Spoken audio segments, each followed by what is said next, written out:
বরাবরই বিজেপির কট্টর সমালোচক হিসেবে পরিচিত অর্থনীতিতে নোবেল বিজয়ী অমর্ত্য সেন হিন্দুত্ববাদ, বেকারত্ব, ধর্মীয় মেরুকরণ ছাড়াও প্রাথমিক স্তরে শিক্ষার মান উন্নয়ন সহ নানা ইস্যুতে দিনকে দিন নোবেল বিজয়ীর কঠোর সমালোচনার মুখে বিজেপি।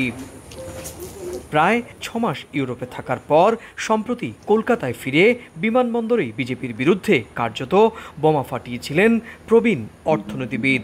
এবার আরও এক ধাপ এগিয়ে দেশের হিন্দুত্ববাদের সমর্থকদের খোঁজা দিয়েছেন অমর্ত্য সেন। বলেছেন, হিন্দু রাষ্ট্র করার চেষ্টা পুরোপুরি রোখা যায়নি, তবে আপাতত থামিয়ে দেওয়া হয়েছে।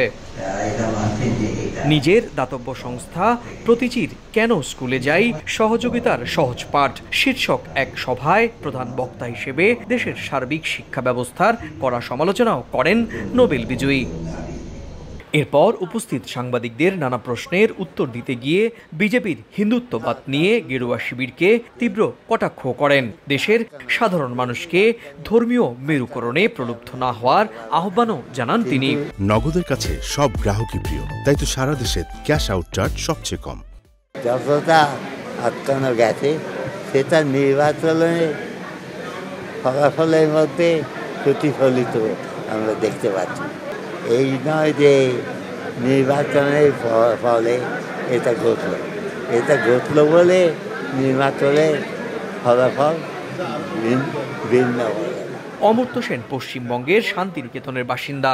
বেশ কয়েক বছর ধরে কেন্দ্রীয় সরকারের অধীনে থাকা বিশ্বভারতী বিশ্ববিদ্যালয়ের সঙ্গে তার পৈতৃক বাড়ি নিয়ে আইনি জটিলতায় ভুগছেন তিনি। যদিও অমর্ত্য সেনের পক্ষে পশ্চিমবঙ্গের মুখ্যমন্ত্রী মমতা বন্দ্যোপাধ্যায় নিজে সব ধরনের আইনি সহযোগিতার আশ্বাস দিয়েছেন এবং আইনিভাবে সহযোগিতাও করছেন। এতে করে অমর্ত্য সেনের বিজেপির বিরুদ্ধে কঠোর সমালোচনাকে অনেকেই রাজনৈতিক দৃষ্টিকোণ থেকেও দেখছেন বলে মনে করা হয়।